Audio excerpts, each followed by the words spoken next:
All right, we're live. Yay! All right, guys. Hello, welcome again to the trade. We're making comics for print and web here. I'm your host, Melony. My two co-hosts today are Olivia of Pharmacian. Hello, hello. And Dave of Girl Power Comic. Hello. Yay! Well, today we're going to kind of go over some industry news that's been happening over the past about month or so that has been just creeping up more and more. We've touched on these topics before, and then maybe we're going to get a little bit into storytelling tips and techniques and just see what everybody thinks for now, okay? All right. Well, first round of news is recently out of Angouleme. The world mostly knows Angouleme, France, for its very large comics festival that honors the comics industry in general, specifically Franco-Belgian comics, but more and more as the years have progressed, that has their festival has opened more and more to other markets, including the American market, various other English, Japanese markets, and the like, and overall, their show just keeps growing, and they have a very large industry award that honors the career of cartoonists and comics industry professionals. It's called the Grand Prix. I mean, it's got a big, long, fancy word, but the short version is called the Grand Prix. This award usually gets awarded during the festival once a year. And the committee that helps run the festival also does the nominations and the eventual choosing of the winner. But they keep getting called out over the past several years more and more about their exclusion of both race and sex, mainly sex, although in more recent times they finally started including people of different color. But they still are very exclusive to mostly male creators. And there is a group that called for a boycott of both the show and the award. Let me find their name real quick here. I just had it in front of me.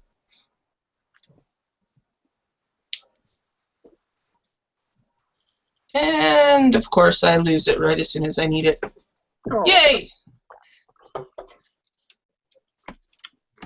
Anyways, there was a loose group of female creators that got together, created their own little group, and called for this boycott of this grand award because of its constant exclusion of people, mainly of sex, but, you know, and they also included people of color and the like. Well, they recently announced their list of nominees, and this call for the boycott happened right after they announced their list of nominees for the Grand Prix. Long story short, a good portion of the nominees dropped out of nomination in solidarity with the call for the boycott. So the committee that runs the Grand Prix for Angouleme backed up and said, okay, well, we've already made our list, we're not going to back down on this. And now this is mainly the president of the society here that runs Angouleme, and specifically said that there are not that many women in comics throughout history. A number of people have called him out on this, of course. They have, a particular set of requirements in order to be nominated or be able to win this career-based award. And, yeah, that don't fly, super guy. It just, needless to say, to try to appease the masses, they nominated a few women into their long list. I believe many of which have dropped as well since then. And again, somebody called out and said, look, instead of, you have this large controversy about sexism and racism around this award, why not drop it for this year, for 2016, let things cool down, put up a new list, and start again fresh next year, this time with maybe some more female creators, because let's face it, bullshit. They were called out on their bullshit and got their dicks stomped in the dirt for it. Yeah, but the committee decided to go ahead and push through. And out of their list of nominations, including the token few females they threw in, they came down to 3 main winners. Alan Moore, Herman, I know I'm going to mispronounce this, so I apologize, everybody, Hupon, and Claire Wendling. Alan Moore basically told him to all go die in a fire, which, thank you, Alan Moore. I love you. Claire Wendling said, fuck you bitches, I do not want to touch this with a 10-foot fucking pole. And so Herman was basically the one left, and although he grudgingly accepted it, he has in the past been known for also being against the Grand Prix award, and it's mainly been due to the 42 years that has been up and being given out, its constant exclusion of people. And that's why they were forced over and over again to widen their parameters over the past several years to include more people from different industries, and then more people of color, and now more people of sex. Because let's face it, everybody makes comics. Mm-hmm. It's just more prominent now that there are more females. That doesn't mean that there never were. There have been females since the very beginning. They were just a minority. And told to shut up. That was the problem. Yeah. See, that's the biggest problem with a lot of sexism in a lot of places. If you respect or admire anybody within that industry and you look up to them, you're less likely to say anything, to try to upset anybody, to try to rock the boat. There's a lot of systems there in place to reinforce the importance of staying silent, especially when you see something wrong and they don't care. Mm-hmm. They don't want you to rock their boat. They like their little fantasy world that they're already in, and you're poking a hole in their little balloon. Yeah. Pop it, motherfucker. Pop it. And that's where the main problem is when we stay quiet, nothing changes. You can't wait for things to get better.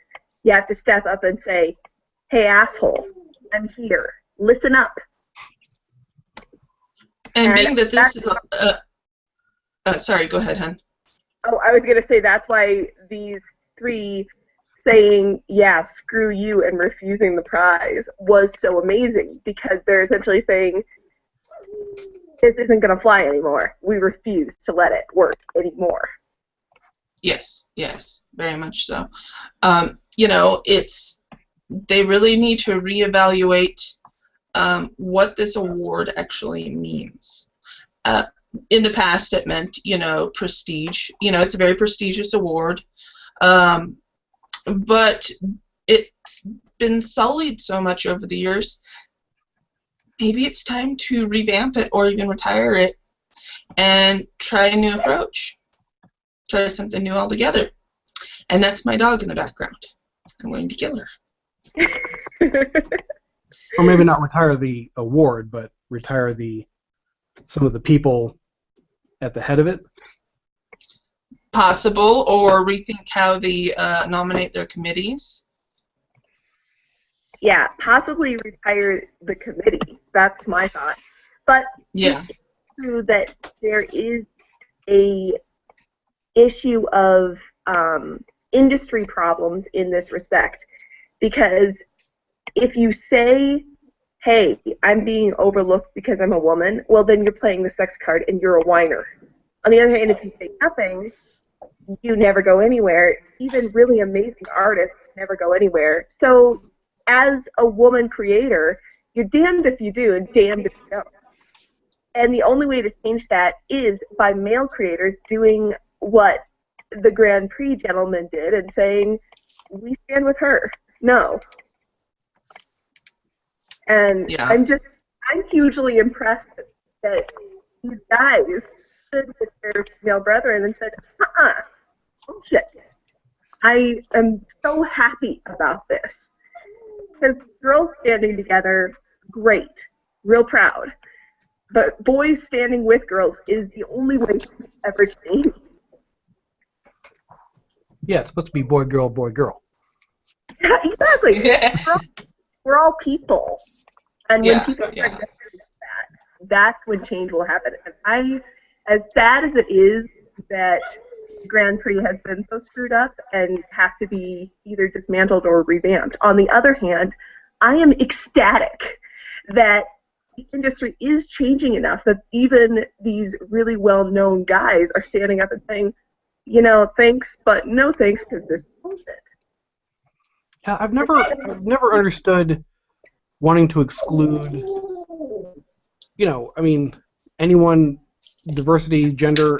I mean, I've been going to, you know, for example, I've been going to Acon. It's a local anime convention in Dallas for like 20 years.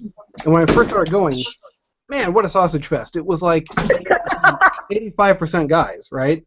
Uh-huh. More than that. But now it's pretty close to 50-50. Like, you know, and you know, a lot of the girls are young. They get drawn in by Sailor Moon or, you know, whatever, you know, Death Note, stuff like that. I don't understand why people would want to exclude. I mean, merchants certainly wouldn't want to exclude, you know, half their audience. I don't understand why creators would. Any kind of convention or industry, I don't understand it. And like recently, I read an article that suggested that what was it, Young Justice, the cartoon that was on, I think, Cartoon Network or Adult Swim, or I don't know who's broadcasting it, but it only got like 1.5 seasons, maybe 2 seasons, and then got canceled, and it was really good. And the reason that was given was the marketers, there were too many girls watching it, and the marketing didn't line up with their expectations. I'm like, too many customers want our stuff? Like, that made no sense to me, but I still believe that was probably true. It was Young Justice. It was also Teen Titans. There were a couple of them on that list. And I was talking with Leah. We've interviewed her before. She's been on a couple times before as co-host. She's a larger industry person, and we've discussed this a number of times. How, especially with television or movies, if their key audience, for instance, is more of a focus of a male, and it turns out to be, you know, the market shifts to female, you know, because they're the ones watching more than the guys, they shut it down. I tell you in one word why, and it's prestige. Because they think they're going to lose their audience because the guys will say, oh, girls are watching, I don't want to watch. Instead of noticing that you just got twice as many people. They're so focused on the guys are going to be weirded out, the girls are watching this. Yeah, that would be like if they stopped showing My Little Pony because a bunch of guys like it. Yeah. Exactly. Exactly. It makes no sense. Oh, it's the same with the toy industry. You know, they've been talking about the fact that the past several big movies, you know, anywhere from Guardians of the Galaxy on up until now with the Star Wars ones, all the female characters have been completely eliminated from toys. They've only made the male characters. Which is ridiculous in the Star Wars one because, excuse me, Rey was the main character. Are you stupid? I think people genuinely are, and I think a lot of the toy companies, the symptom is probably some company president who has been in that seat for 58 years and doesn't understand the current markets at all. Yes. I mean, it's Did you know that the industry, the company, that one specifically you're talking about that makes the Star Wars toys is female, and she excluded female characters from the toy line? And that's heartbreaking because it tells you how entrenched that attitude was for how long, that a female... And indoctrinate. Yes. It's a form of brainwashing, really, to eliminate yourself from the image if you are a woman, because culture has told you that's necessary. And actually, a lot of people will try to tell you, well, historically this is true. They're full of shit too, because if you read your history, Boudica, way back in the Roman era, kicked the Romans' asses, and that's how long girls have been badass. So don't let anybody tell you that historically men were on top. No, historically men just had it easier, but plenty of times the girls were on top. So excuse the chest. By the way, I wanted to put in a link that it only took me about 2 seconds to prove Grand Prix wrong by looking up Wikipedia.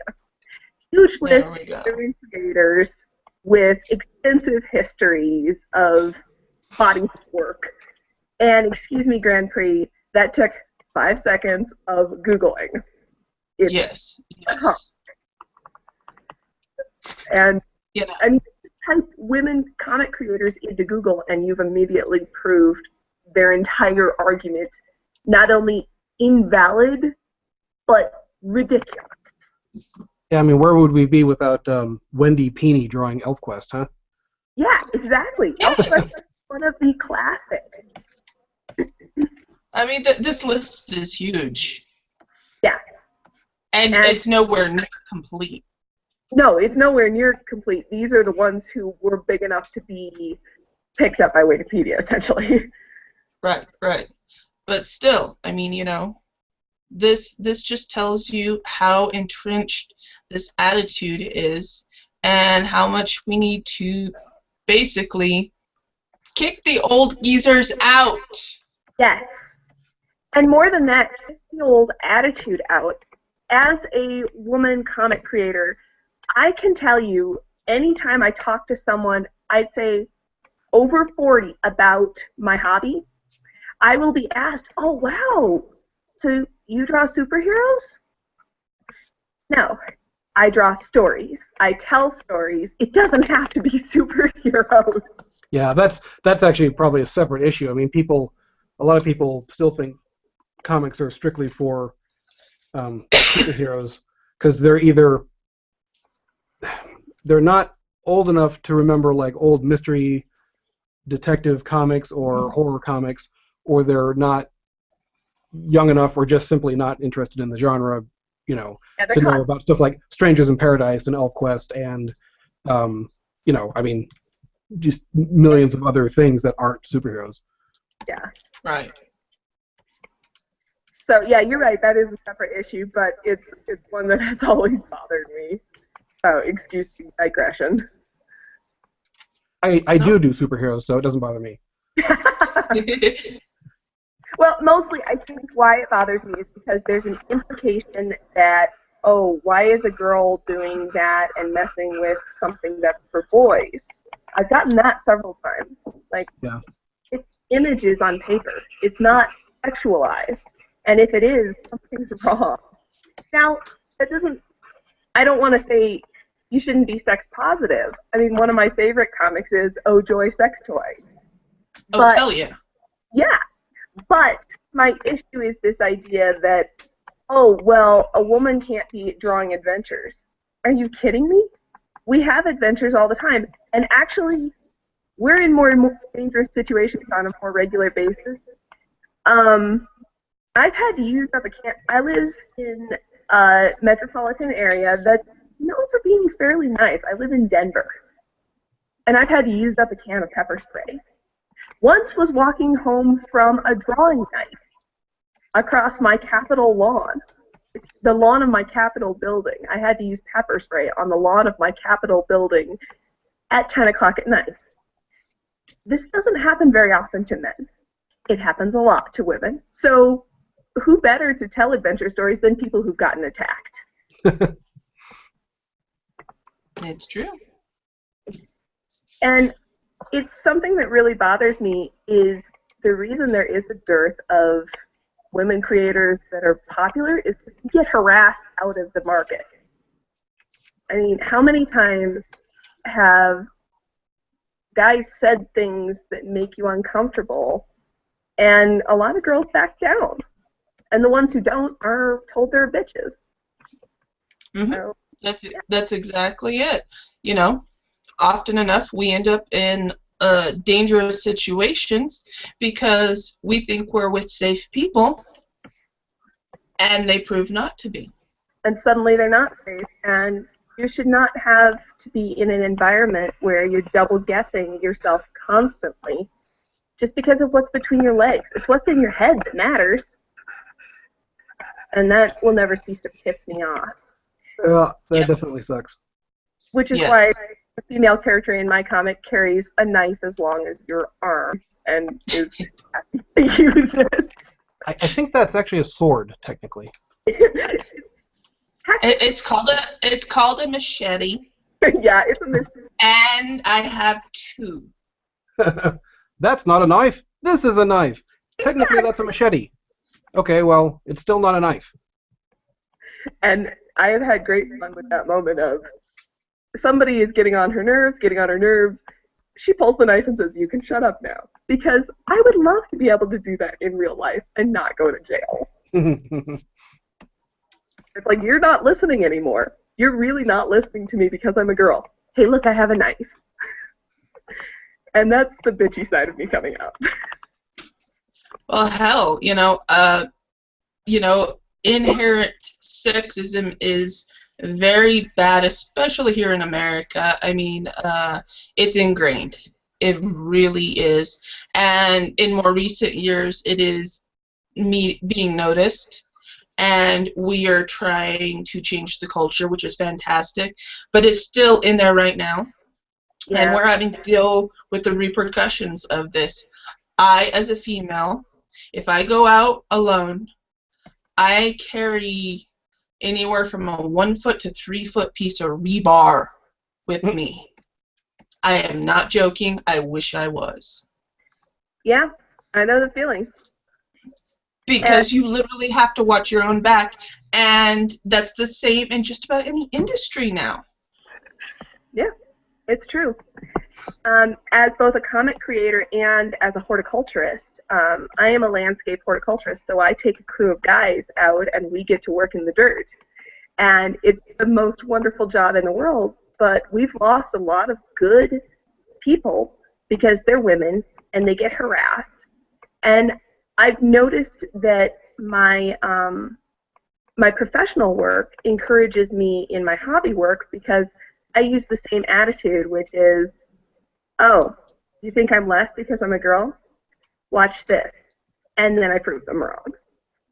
And that's the only way to do it, is to just outwork, outthink, and keep it up. But it's sad that you have to prove yourself so much more, like with the Grand Prix. Or in the situation of Parasopolis, if you haven't read the comic Parasopolis, I'm about to put up a link to it. It is one of those comics that will break your heart and open your eyes. And he has to work, the main character has to work 3 times as hard as anyone else just to be respected, never mind to be successful. She has to dance backwards in heels. Exactly. What a great analogy. Ginger Rogers, right? Mm-hmm. Yeah, exactly. You do. And it's really sad. And that happens to me in my professional life. I end up with a crew of guys in their 40s, and I'm a woman in my 20s. And I spend the first 3 weeks of my season every year in what I call orientation time, which is, okay, boys, pull your heads out of your asses and listen to me, because I have a degree in this, and I've been doing this longer than you, and you're going to pay attention.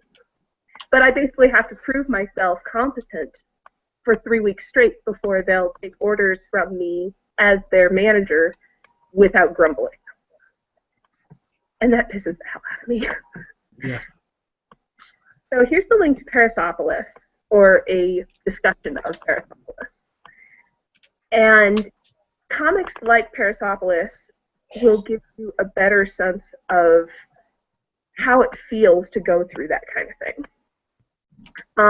On the other hand, I'm about to put up a different link to a comic called The Lady Saber. Anytime you're feeling down as a woman and you feel like you can't deal with idiots, read Lady Saber. She walks in and kicks their asses and makes them essentially regret that they opened their mouth. So this will cheer you up. Because we all need somebody to look up to. Yes, it is always very, very nice to have just that, I don't know how else to put it other than it's a relief valve in many ways. So we've all agreed that it sucks dead rat through a straw. Now the question is, how do we fight it? Well, for one thing, we keep bringing it to light. We don't allow it to go back in the darkness. We keep calling people out that are performing these acts, because maybe they don't even realize they're doing it. It is a very ingrained, behavior. It's something they learned. And I figure, you know what? The more you shine a spotlight on something, it either gets solved or there's enough people there that help make it go away. Mm-hmm. And, so I figure overall, if we keep saying something, if we keep poking sticks, that's why I do encourage people on social media. You know what? You find something that's sexist, you find something that's racist, point it out. Go ahead. You're going to find enough of an audience there to agree or even disagree, and that's fine. Just be open for the debate. Mm-hmm. Now, I'm not saying be open for death threats or anything like that. That's bullshit. Trolls, go fuck yourselves.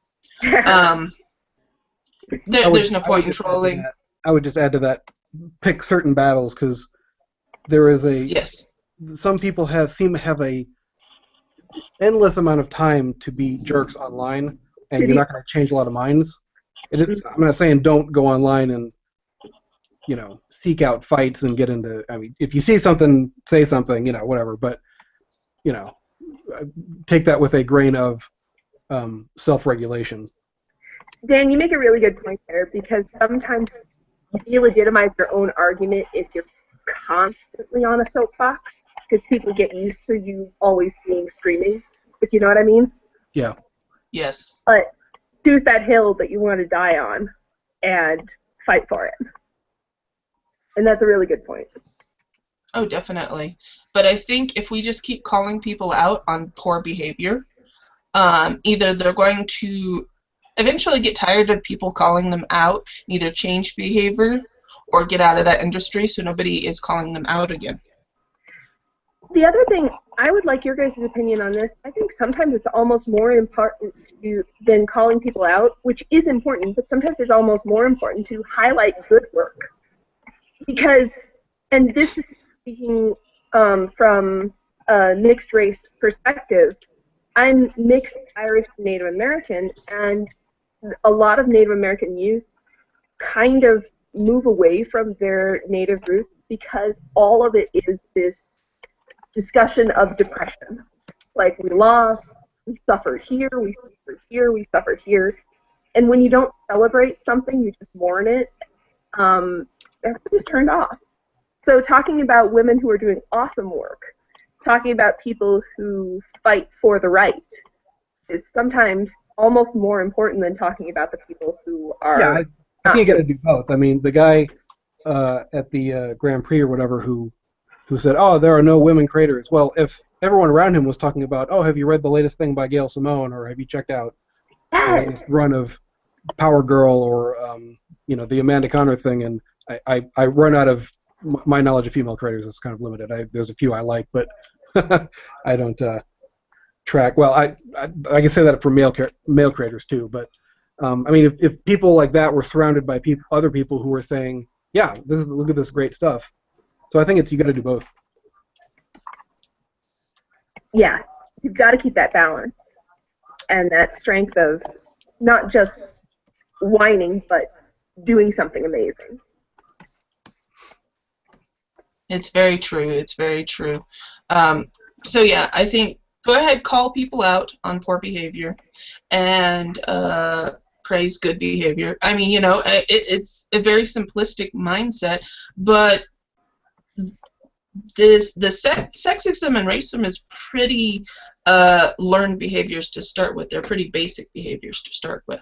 So you have to help people not only realize that they're doing it, but why it's wrong, and give them a way to change that behavior, and highlight good behavior, and call out the people that breaking those boundaries down, that are doing it right, that are getting out there, So I think that's one of the reasons why more female creators are also indie creators. Yeah, because we say, screw you, I'm not going to play your game, I'm going to do it myself. Yes, it's basically it. A lot of them don't want to play the game that a lot of the larger publishers try to get you to play. A good portion of the publishers are almost all exclusively male. You don't always want to play in that pond. Sometimes you just say, fuck the pond, I'll make my own goddamn pond.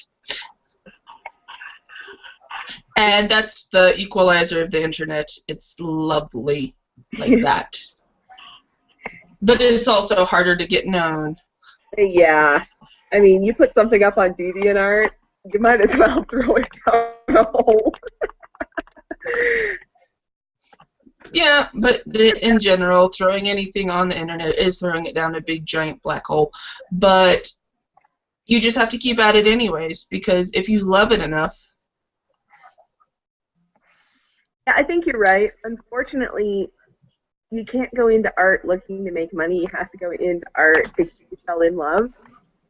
And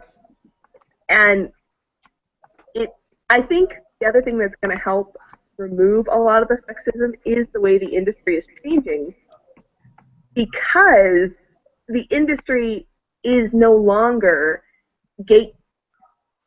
in general. Now, I'm not an industry insider, but from the outside it looks like the industry is changing. There are fewer gatekeepers who decide who's going to have a career and who isn't.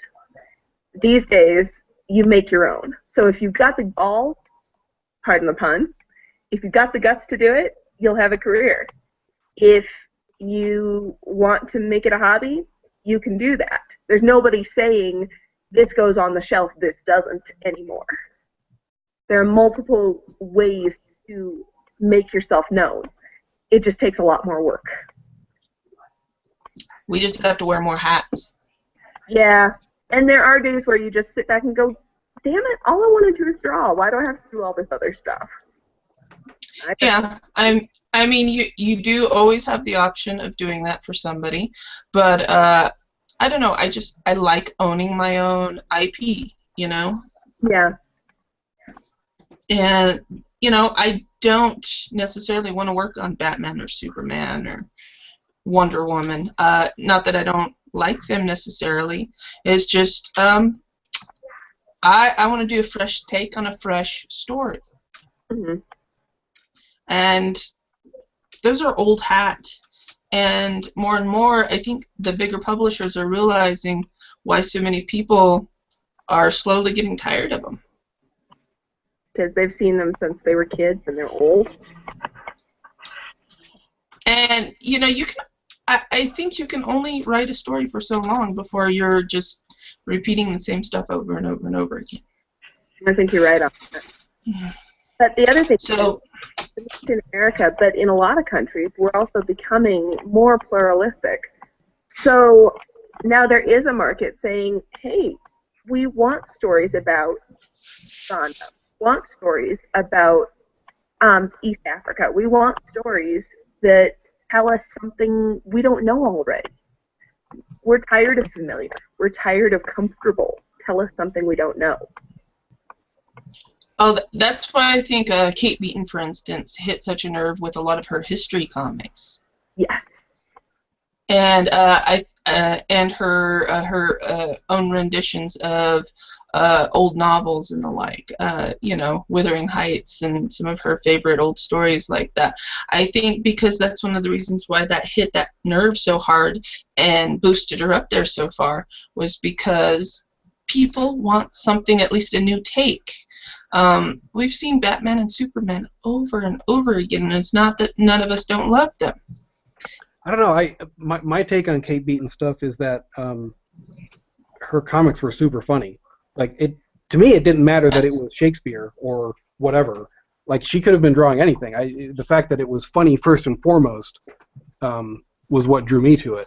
So I would agree there. It's a combination of things. I mean, some people seek new things, and obviously, probably every English professor shared her comics around and stuff. But for me, it was just, this is funny and entertaining, and I don't really care what the subject matter is. I still want to read it. So. Yes. There is definitely that. So I think one of the things that will change the sexism in the industry is, and this is lazy on my part, is simply time. The old guys in the old jobs will die eventually, and our generation will get their jobs. And hopefully they're not total assholes from our generation, and they'll say, hey, market's changed. Wow, we should change with it. True enough. Very true. I know. All right. I think we've wrung this topic out pretty good. All right. Oh, go ahead. I just wanted to address something else, though. You're talking about including more race and diversity as well. The trick is getting around tokenism, because I notice the biggest complaint I have right now in the industry is they go, oh, we should have more race relations. We should include this character. And it's just a different colored character. And Dave, you were mentioning this a little earlier. How do you need to tell stories that are actually authentic to the culture, not just a different color. Yeah, I mean, the best, there's write what you know only goes so far when you're writing any kind of fantasy or, superhero type stuff. But, anybody can learn to draw or write, action and evil plots, but it's the everything that happens in between those moments, all the characterization that's what draws me to comics, because I have just tons of comic boxes full of superhero fights. It's when the characters go see a movie or something. That's what I like in stories, and that only works if the characters themselves are believable. Yeah, exactly. Yes. And it's not just basically a white guy and blackface. Yes, thank you, exactly. And that definitely becomes an issue, and I feel like we're getting there, but it's a very slow process, and far too often you see a character just thrown in very obviously for tokenism. And that actually bothers me more, because then they can hide behind this defense of, well, we have diversity, see this character. Well, I like the take they're doing, for instance, with Miss Marvel. Yes, that is what it is. They are definitely doing more diverse characters. They're actually they've got somebody who knows how to write the diverse character. It's definitely getting there, like you said. It's going to be a slow process there, because let's face it, how many years has it been since the industry technically started? What, in the 40s, early 50s, and has been pretty much predominantly white. Yeah. and a political tool a lot of the time. I mean, it was Yes. a tool. Comics, unfortunately, lend themselves towards simple messages, and often simple isn't right. Very much so. So, I mean, it's, well, like we said, you know, the sexism, the racism, now that we're recognizing it more, it'll just take time to work it out of the system again. Because, let's face it, it's been in there, it's been entrenched for at least 50 years here, give or take. And it's going to take some time to get that, you know, okay, this is the past, this happened, that's fine. You know, acknowledge it, there's no point in ignoring it. Mm-hmm. But, yeah, so tastes have changed, times have changed. Oh, yeah, there's other people in the world. Well, I think so we're going to start, you know, including more. Mm-hmm. And one of the things we have to do is to address the issue without blaming anybody. I mean, you have to say, yeah, our ancestors screwed up, but we can't address it as you people are wrong and now we're doing the right thing, because that only encourages these problems. When somebody gets defensive, they're going to get into this argument of, I'm not a bad person, you're a bad person, and they won't change because you've essentially called them the bad guy. So Yes. nobody wants to be the bad guy, so we have to stop framing this as who's the bad guy, who's the good guy. This isn't a black and white issue. It's definitely not, you know. You know, there is no technical bad guy. Yeah. It's a learned behavior. And it needs to be addressed, it needs to be faced, and it needs to be met with kindness and understanding. Mm-hmm. You hit the nail on the head on that one. And I just think we need to still approach it, still constantly call it out, because if we don't, that it just becomes another one of those issues that, oh, we talked about before, but yeah, we don't need to do anything about. Yeah. We have to those in there. We don't need it anymore. All right. So, anyways, like I said, let's try to go on to a new, fresh topic. Okay. Let's talk about our storytelling techniques. Now, we discussed this briefly before we started recording here. Dave, you're pretty much fly by the seat of your pants type storyteller. Well, there's the there's actual lingo for this. There's the and I've completely blanked on what it is. I call it bridge to scene writing, which basically means I have all these scenes that I want to get to. There's, you know, certain jokes I have set up, and then I think of like, okay, what is, like, I did go out of my way to set up like really ridiculous jokes, because sometimes that would require like pages of setup, and the payoff is never going to be that good. But I'll have scenes that I want to get to, and then I have to figure out how to bridge everything to get to those scenes. Which, if someone just described that to me, and I wasn't doing it myself, I would think that would lead to a bunch of, you know, punchy moments, and then a lot of like dull stuff in between. But I have managed, I mean, in my opinion, to avoid that by just making sure that even the bridge stuff has something interesting going on. So I kind of do a combination of things. I basically I kind of know where some major plot moments are, and then broken down further, I have scenes within those, and then I just string it all together as I go. So I'm not just fumbling around blind, but I haven't like written my entire script out. I might have 2 or 3 pages ahead of where I am right now written, which is very helpful because, you know, otherwise you kind of risk getting yourself into some sort of corner that you have to fumble your way out of. But yeah, that's how I do it. Just kind of, oh, that'll be funny. How do I get there? Yeah. All right, Olivia, how do you go about your storytelling? Because both of you do more of a long form. I'm the short form guy here. Well, I'm almost diametrically opposed to Dan, but I share many of his moments of suffering because I am part of a collective of three ladies. We write Parmesan together, and then I sit down at my computer and start drawing. But often, as I start drawing, I realize, and I have to go back to my lovely co-writers, Emily Singer and Tori Kidman, and I have to say, hey, guys, you know we wrote that scene? It's not working. It's not working. And we have to discuss ways to change it. We have to revamp. I have to say, hey, guys, could we do this? Because then the next page won't be one big ball of talk.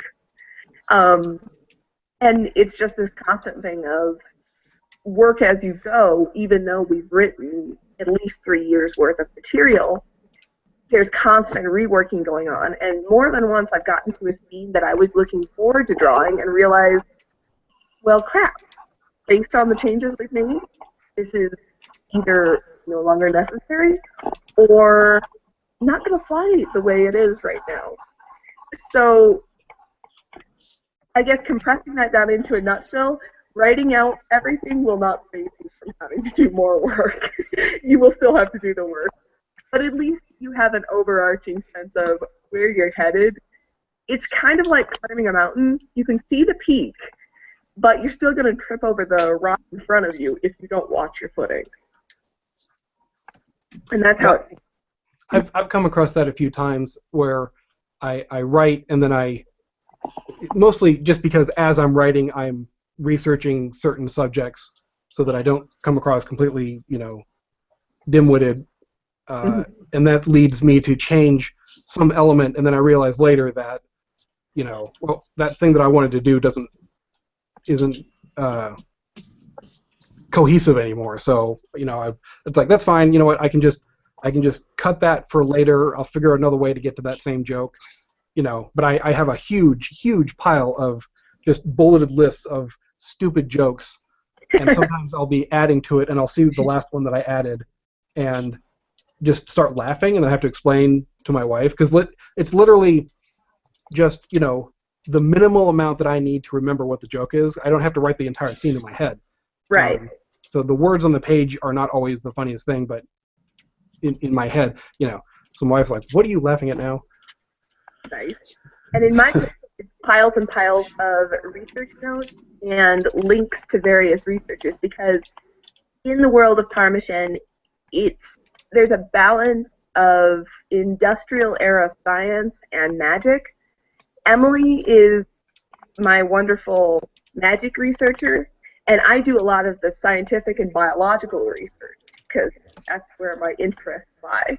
Out of curiosity, I'm sorry, how do you research magic? You research systems of magic that have been written in the past. For instance, the difference between very intuitive systems of, say, shamanic magic versus something very codified like Kabbalistic magic. Okay. And what works for the different societies we're creating. Some people are close your eyes, focus, and things happen, like Jedi. Some people are spend 6 hours talking up this diagram before anything will happen, very Kabbalistic. Say, Full Metal Alchemist is a little bit like that. I'm not even a watcher of the show. You're trying to work kind of within the constraints of kind of existing schools of thought. Yeah, so there's a lot of historical research that Emily does. Yeah. And I tend to focus on how would this, we have several creatures, how would this evolve? How would this work in a biological system? And if it happened, what results would you get? But that's interesting because sometimes we end up butting heads because she gets this great concept for something, or I get a great concept, and the other person looks at you and goes, not gonna fly. Not gonna fly. And so it's nice working as a collaborative team because we balance each other. When we knock heads, the other person has to reason out their situation and reason out their concept. So our story turns out stronger because we're constantly forced to reason. The sad thing is that often the reader never sees all this background stuff. They just see, for instance, the character who melts. And only later will you find out all the cool biological input. And as the artist, sometimes that's depressing for me because it's like, I know all this stuff and the reader doesn't. I'm sad now. Yeah, I always think of that when I read some piece of fiction or see a movie where there is more written about the movie than effort that went into making the movie or something. Like I saw someone had a channel on their YouTube that was, let's explain the history of the Lord of the Rings, but it was like back to the mythos of it, where there was basically a god that created a bunch of angels, and they all had to sing a certain way to create reality, but one of them, who was named Sauron, sung a sour note, and that created all the discord. And it's just like all this crazy mythology that you just never even get a whiff of in the movies. And maybe, I don't know, maybe that's in the books, or maybe there was some sort of supplemental thing that he wrote. There was, but yeah. Yeah, I mean, just... The Silmarillion. Yeah, the amount of work that went into, I mean, I don't know if he created that stuff for himself to keep his world consistent, or if he just did it afterwards, or probably a combination of the two. But yeah, there is a ton of stuff that goes into any kind of writing project like that usually the end, the reader never has any clue about. Yeah. So does that happen to either of you guys, or you just sit back and go, and I just spent 4 hours on something the reader will never see? Crap. Yes. Yes.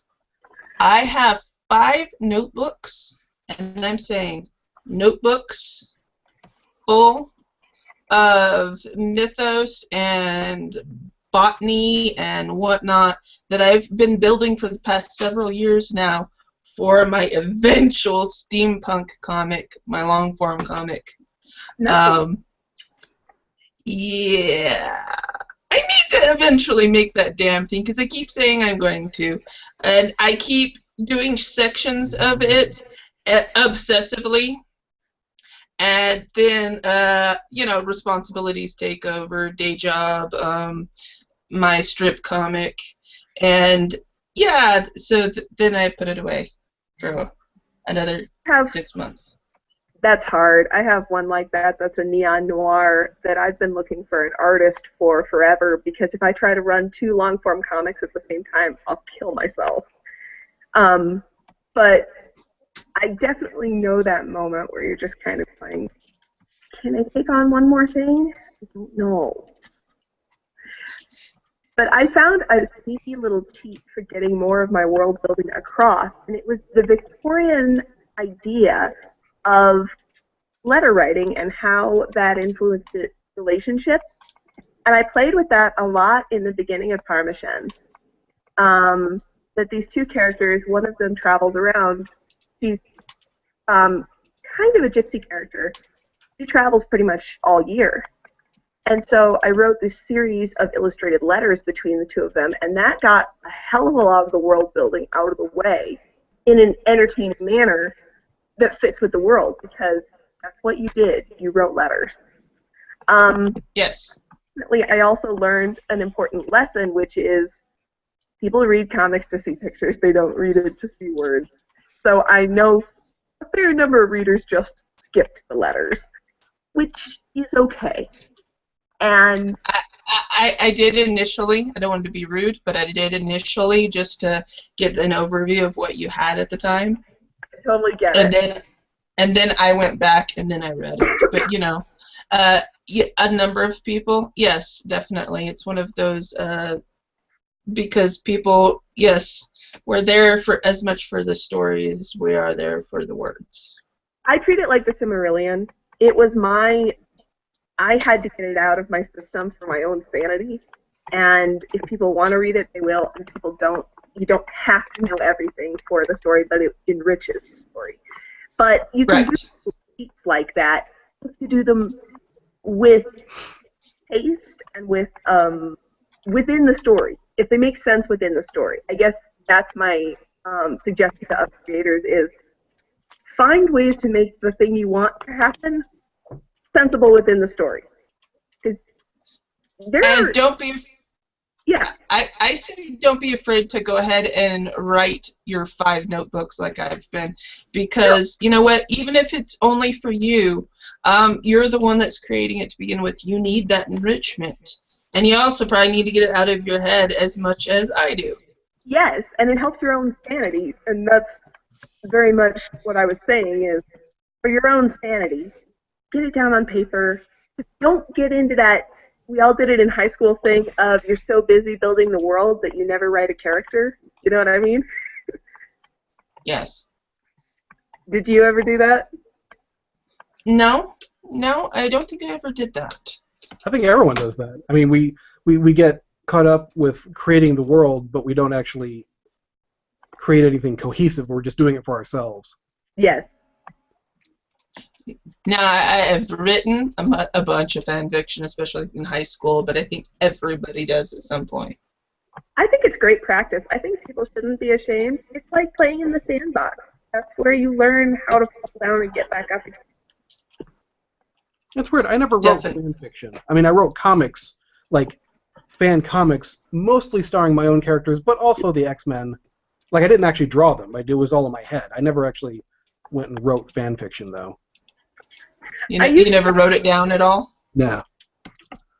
I used to write Doctor Who fan fiction out of annoyance because there were characters that they got rid of that I liked, and I wrote them back in, essentially. And it was in learning how to write. Yeah, see, the fan fiction I actually wrote was based off of more novels than comics, although I did draw a few crude X-Men style comics that were kind of my own rendition of Jubilee, because she was my favorite character. She still is. But most of my fan fiction was based more off of novels by like Anne McCaffrey and Terry Brooks. That is fun. But that's because I'm a nerd like that, you know.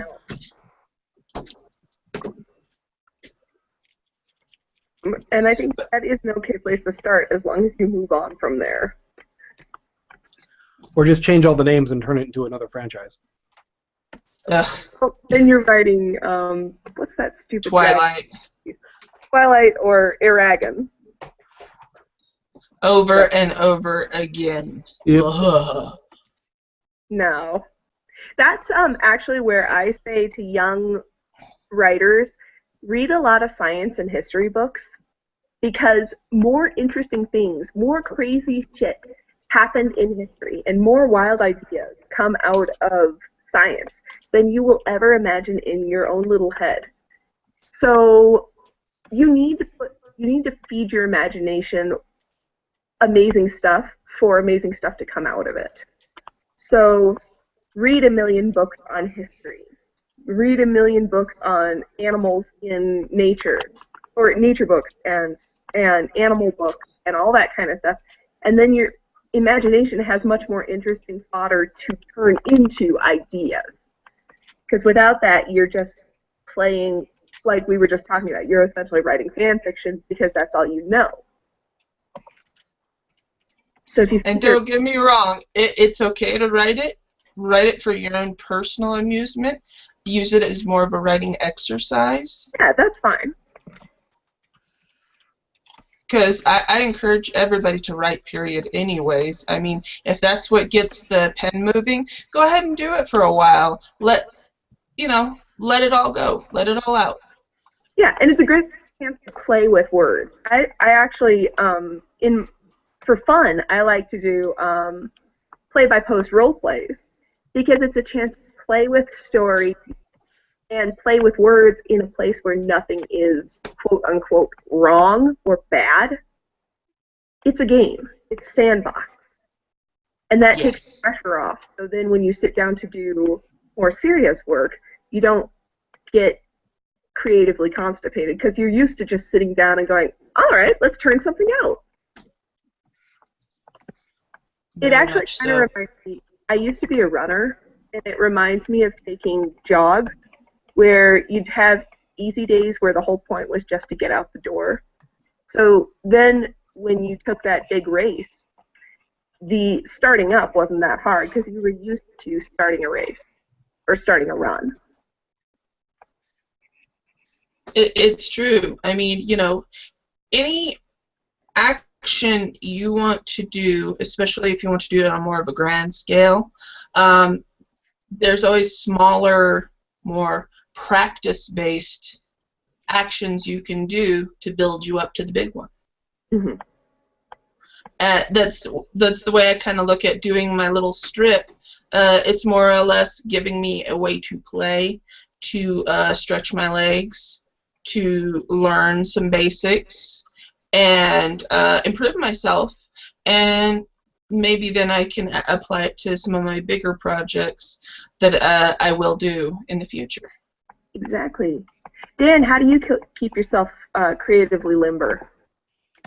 Well, nowadays I just draw my comic. That's mostly what I do, and actually to the detriment of my own creativity, because I've started trying to force myself to spend a little bit of time each day, not necessarily digging through my pile of shame, but I have all these links of like other web comics, and you know, I spent a little bit of time this week watching someone paint in this art program called Krita, which is an open source art program, and I had messed with it before, and I'm like, this has some cool tools, but I don't, you know, there's too much of a learning curve here. But then I started watching some guy work in it, and apparently it's like really powerful. Like, it has some really interesting tools in it that I may, you know, continue to explore with. And then like last week I found the DeviantArt page for I don't remember her name. It's the wife of Stepan Sejic, the guy who does a lot of stuff like Witchblade, and he did Sunstone, which is a BDSM comic that's like super, like, it's like the exact opposite of 50 Shades of Grey as far as like it's super good. But he's right, crazy prolific, and apparently his wife, much like Julie Bell, learning from Boris Baleo, who I'm sure I just slaughtered his name, she seemed to have learned to draw from him, because she draws almost exactly like he does now. And so she started doing her own comic, and I started reading that, and then I started like pulling, you know, saving strips and like sampling colors out of it, because the both of them do really good like painted work, including like good lighting, which is something that I've had a real problem with. I've tried to figure out how to like cheat my coloring process, where I just color like normal, and then I try to apply like a luminosity layer or something, like an overlay, to kind of do colored lighting, and it just doesn't look right. You have to color it from the get-go like that, I think. And so I've been, you know, but reading a bunch of comic strips like that, and then turning right around and starting to work on mine, I think improves my art.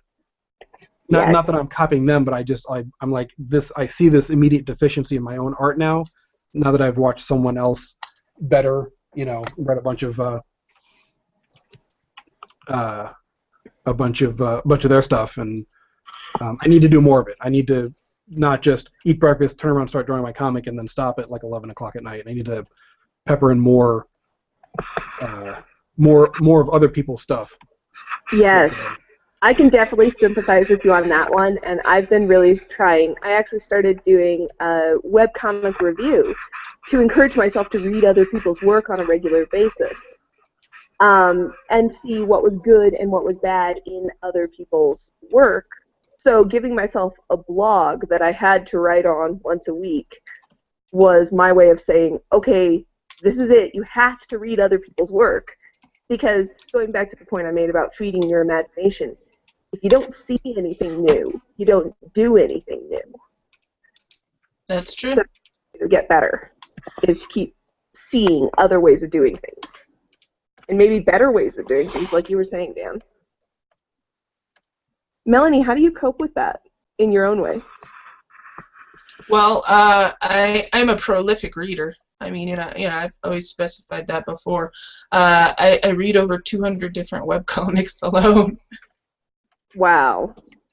I am So, impressed. I keep up with everybody's. I've got all sorts of RSS feeds and whatnot going that I every day I read about at least a good anywhere from 10 to 50 a day. All right. You impress me, and I'm way behind on that. I just, I love the comics industry. I love the media in general, and I just got myself really entrenched into it. And so I learned a technological way to keep reading as much as I could. And of course, I spend my hard-earned paydays on occasion on comics, as both physical as well as digital. I try to support more indie creators, although more lately I've gotten into Harley Quinn from DC, especially Amanda Connor's run on it here, and damn, that's good. So how does that gel with your view on sexism? Because, I mean, Harley Quinn's an abused woman. You know, I have taken the take on the fact that she talks to multiple voices in her head. Now, people debated if this existed before she met Joker or not in the storyline, and I think she was schizophrenic to begin with, but she had a controlled condition, that a lot of people, they'll go into, for instance, psychiatry and therapy because they already have issues themselves. Right. That they are trying to work with and they're trying to deal with. And I think that was what she did. That is a very common thing that a lot of people do, is they'll get into an industry because they're already dealing with that XYZ. Well, I'm going to go ahead and learn all about that because I already have this condition, and they become an expert on it. I think that's kind of what happened with her, but her meeting up with Joker and then eventually them breaking off just aggravated her condition. Okay. Yeah, So I believe she's schizophrenic from the beginning. But you feel like she's still a good, strong female character even with that going on? Yes. Honestly, I think she is. She is more slapstick. She is definitely far more silly, but that's also can be worked into the schizophrenic crazing aspect. It's part of her personality to begin with. Okay. Yeah, I have sort of a mixed view of stuff like that. I mean, you think, okay, so she was abused or whatever, and that, maybe predicated some of the stuff that happened where Joker was able to talk her into basically becoming a supervillain. Probably at the inception of the character, I suspect there was not quite that much thought put into it, and a lot of that stuff is retroactive. Well, a lot of yes. they think concept first. Yeah. But as far as like her being abused, it's like the Punisher's family was killed, Batman's family was killed, Superman's planet was blown up. I mean, a lot of characters have dramatic backstories. Well, I was actually thinking about the fact that the Joker slaps her around a lot. Yeah, that's version. I mean, and that in the comic is treated as kind of okay. But then again, he's the Joker. He's an asshole to begin with. Yeah, I mean, anybody he's not killing he's probably showing respect to. I don't know. In his way, I don't know. It's I mean, it's one of those things like, do you just remove those elements from comics and then never bring them up? Like I had a real problem. I started watching Jessica Jones, and I had a real problem with the, it's a female superhero. And I'm like, well, kind of she is. I mean, she has super strength, and it comes up like 3 times in the entire series that I've seen. Yeah. But the problem is, of course, it's not spoiling anything to say this, but the Purple Man or Kilgrave, there's already the backstory of him having controlled her, and of course, a sociopath who can control anybody has a beautiful woman under his control. What do you think's going to happen? Yeah. So I was like, well, that's not. I mean, like the Hulk and Spider-Man, superheroes are empowerment fantasies. So why do you have to Yes. have this one where, oh, it's a female superhero, but of course her backstory, she was raped a bunch. So I'm like, That's a really good point. yeah, I don't know, I dislike that, but on the other hand, it's like, how realistic do you want to make your stories? Because, if you're trying to do a darker, grittier superhero world, like they try to do with the Daredevil, like the Hell's Kitchen stuff, Right. like people with superpowers would do some awful things. Like Magneto Yes. wants to take over the world, or he makes an asteroid, and he invites mutants to go to it. It's like, there are some much worse things that anybody like that could do, and in a real world, Would do. I mean, he could go become, a warlord in Africa and carve out just very messily his own country, and the list of atrocities he could compile would be enormous. But a lot of comics don't want to deal with that stuff. Yeah, based on what normal humans do to each other, what superpowers would let them do is terrifying. Yeah, I mean, there are some comics that deal with that, and if you want to get into that sort of thing, there are actually superhero novels that some of them deal with that. Most of them still don't get quite that dark, but so yeah, I don't know. I'm kind of mixed when it comes to a female superhero, supervillain dealing with that sort of stuff in her past. I don't know. I guess it depends. If it fits the story, then I guess it's fine. But it has to fit the flavor of the story. Like, I wouldn't put anything like that in my comic because mine's, all humor. Yeah. Yeah. And badass girls kicking butt, which is just awesome. Yeah. Oh yeah. But I do see your point, and it's one that I've debated with my husband, who's very interested in a lot of French literature. And I've often debated with him, how much reality do we want in our entertainment? Because we go to these stories for, like you said, Dan, empowerment, for something good. A lot of times, we're not looking for more reality. We have enough. We Yeah. don't need more places to be in pain. We want a place where we can be happy, or at least satisfied. Yeah, if not happy, then satisfied, which is why revenge movies are fun. Yeah. It's terrible in the beginning, but they're just setting up the reason that the good guy goes and kicks everybody's ass, Yeah. On the one hand, Yeah. Not to get away from the point, it's true. We have to keep addressing these issues with stories like Miss Marvel. But on the other hand, we don't want to tell stories where everything is miserable and nobody wins. Because coming from the background that I do, and like I was saying earlier, a lot of the younger people on Kishana, on the reservation that I grew up on, nobody wants to listen to the old people tell the stories because they're all depressing. We want heroes. Yes. We want to succeed. Because when you tell all depressing stories, then you're essentially playing into this thing of, okay, you can be this thing or you can be happy. Those are your choices. Yeah. So we need people telling stories like Miss Marvel where things get better. And I'd actually recommend people look up, if you're interested, Native Realities Press, because they tell positive Native American stories where you're not only are you the hero, but you're the hero that actually makes something good happen. Right. And it's not another Bloody Dances with Wolves story. Oh God. Yeah, where everything ends sadly. Because nobody wants to be told over and over, and this happens a lot to women too. You don't want to be told over and over, well, you're strong, you can get over it. No, it shouldn't happen, and I can kick your ass. Right. You do get into a, like I said, I think it has to be appropriate to the story, but then you get situations like not Lord of the Rings, Game of Thrones, where is there a single female character in that story that has been raped? Can that story die yet?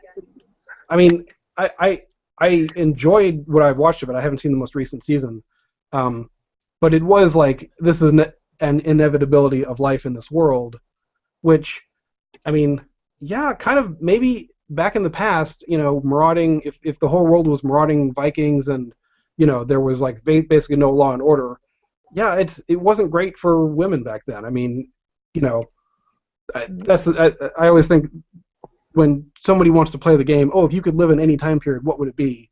Like, I think white men play that game more than anyone else because really, there's like right now is the best time to be anything other than white male. Well, I think that's a mistake in the way we teach history, because I lived in 18th century Timbuktu. As a black woman, you were on top if you lived in Timbuktu, because they had very strict rules. This is a problem about the way we teach teach history in America. We teach, okay, we had the Dark Ages, then we had America, now everything's good. Yeah, I mean, and I come from a Eurocentric, educational standpoint, but I mean, if you're talking about certainly that region of the world, and I can't really comment on other parts of the world throughout history, but yeah, you go back 200 years in America or England or 400 years or whatever, and that I'll agree with you. Yeah, and it sucked. I mean, obviously, even if you were a white male, if you weren't wealthy, it still sucked, but it sucked more if you were, a woman or whatever. Yeah, because you probably died in childbirth. Yeah. But yeah, I see your point. I get up on my high horse about the fact that we don't teach enough history, because yeah, a lot of people grow up with this idea of nowhere in the world is that good, and it never was. And actually, in different time periods, there were much more liberal or encouraging laws, and they fell out of fashion. And around the world, things have come in and out of fashion, but at least right now, we're working towards an equality that hasn't existed for, I'd say, at least 600 years. Overall, yes, I agree. And the last time that existed was at least 600 years ago. Now, I'm no historian, so I might be missing a culture that had it right. But the last one that I can think of that had real equality was 650 years ago. So, but hey, the world keeps turning. Yep. This is true. This is very true. Well, I think we should wrap it up there. We've done pretty good. Okay. Overall. Yeah, to keep it fresh, guys, to help yourselves with your storytelling, absorb more than comics. Yes. Just to kind of wrap that up, because history, science, other cultures in general can really teach you ways to improve your own storytelling. See not just comics, but other people's ways of telling story through history, through science, through culture. I mean, there's more than one sphere to look at to influence you, even if you are writing strictly fantasy. Yes, fantasy is much better when it has history in it. Even if it's made up history, we base, even with fantasy, you still have a little bit of historical context somewhere in there, a little grain of truth here and there that influenced it, if anything, and it just makes it richer, it's better world building. Mm-hmm. So I'm going to throw up a couple of, on that note, a couple of quick links to comics that have basis in history, that are fascinating and kick-ass and hilarious, to get people started on that.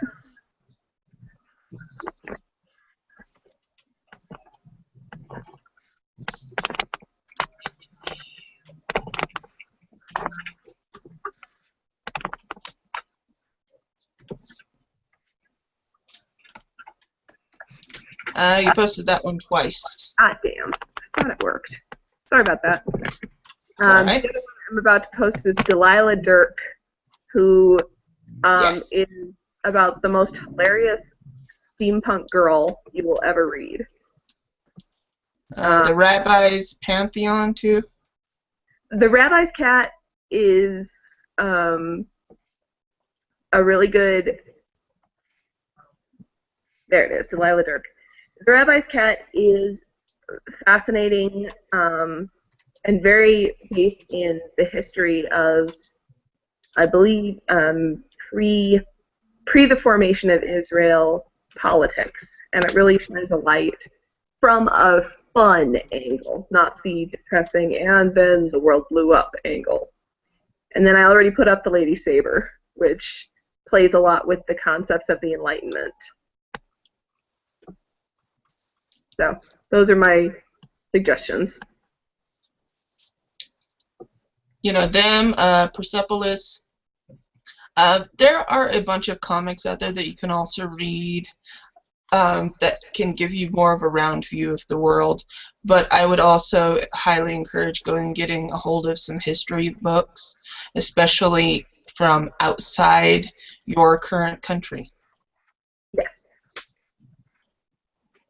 And, you know, because unfortunately many countries influence and become a little xenophobic about others' history and others' culture. Not always, but it happens a lot. One last suggestion is a book called The Age of Wonder, which is a book on the history from the voyage of the Intrepid, which was Captain Cook's ship, to the voyage of the Beagle, Darwin's ship, and it's known as the Age of Wonder, when science was very romantic in pop culture, and it was this sexy thing to be a scientist. It's a really fascinating book for anybody interested in steampunk, but it's a fascinating book for anybody interested in life and the world. Definitely. All right, guys. Do you have any recommendations before we wrap this up here on things you've been reading lately that you'd suggest for others? I recently read Gail Simone's Red Sonja run, which was all right. But I've started reading Power Girl and Harley Quinn, which was written by Amanda Conner, unfortunately not drawn by her. Written by Amanda Conner and others, I think Jimmy Palmiotti also, and someone else. And it's just goofy enough to be entertaining to me. But I'll probably check out the Harley Quinn comic that you said, because I love Amanda Conner's stuff. Yeah, I've been reading lately Harley Quinn. They've come out, I believe the third hardbound is actually out now, graphic novel wise. They focus strictly on Harley Quinn. Amanda Conner is the artist, the main artist on this, and she's also co-writer on this. And it's just fun enough, goofy enough. I don't know, it's just there's a slight amount of slapstick in there, and I enjoy the mayhem. I enjoy the muck and mischief of it. It's just been a great, fun read, and I have not read much in the way of superhero comics for years, and this is bringing me around. So. Yeah, I'll definitely. I mean, like I said, there are most webcomics I read because they have good writing. Most comics I read, they have to have good writing, but they also have to have good art. So my standards are higher for that sort of stuff. But I love Amanda Conner stuff, so I'll definitely check that out. Yeah, I highly recommend it, especially for anybody that's wanting just something fun to read. If anything else, I mean, it's just a great, fun read. So I'm going to throw up 3 links that I suggest people read. After all the really heavy stuff that we've just been discussing, my first suggestion is Stutter Hug, which is just plain cute and reminds you how powerful art can be without words. This one is for those days when you've read too much news about the Palestinian war and you just need to have your faith in humanity realigned. And the next 2 I'm going to put up are for 2 comics, Root and Branch and Les Normaux. And these 2 comics are the best at what they do. One is the best researched medieval and I suppose fantasy-esque comic that I've seen in a long time. because it actually addresses stuff like, well, if you put the privy too close to the well, what happens? And, hey, where's the drinking water coming from? Which you almost never see. Too often you just see, well, we're going on an adventure. Great, where are you going to eat? And Lane Rameau is, frankly, the best at relationships that I have seen, barring Sunstone.